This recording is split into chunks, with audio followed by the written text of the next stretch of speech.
Take a fresh aloevera leaf, peel the skin and extract the grit out of it.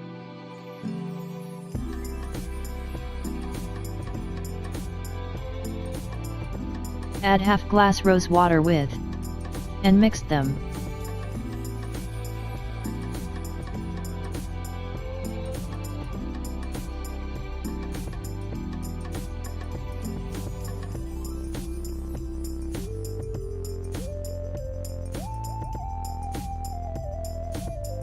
Take the mixture in an ice cube.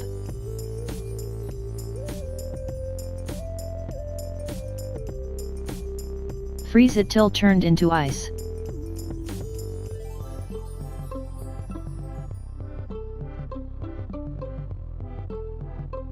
Now take one ice cube and rub it gently on your face 2 to 3 minutes in a circular motion.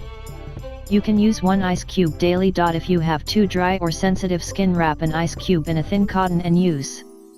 It helps to shrink large pores. The aloe vera gel can work wonders on your skin by reducing acne and the blemishes and scars that get left behind. Aloe vera is an antibacterial and anti-inflammatory agent.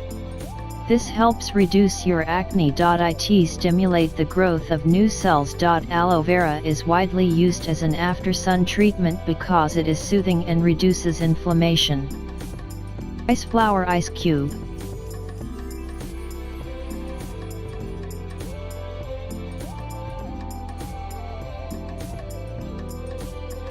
About 1 teaspoon of rice flour and mix it in with 1 glass of water.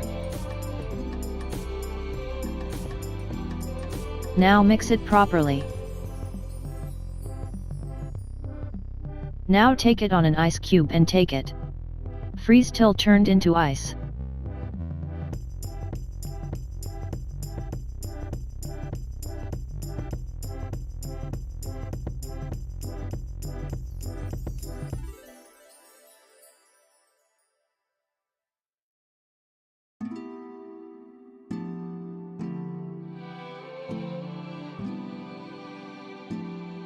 Now take one ice cube and gently rub it on your face 2 to 3 minutes in a circular motion. Then wash off your face with water and apply good moisturize or simply apply an aloe vera gel. It will improve your blood circulation on your face and giving it a natural glow. Rice powder is an excellent ingredient to be used as a scrub. It helps the flaky dead skin cells leave your skin in an easier way. It absorbs all the sebum and leave your skin clear, smooth and re-energized. If your skin is dry, use a combination of milk, honey, and rice flour and freeze. It also helps to remove suntan, retains back your original color and glow. Do this just once in a week and use just one ice cube.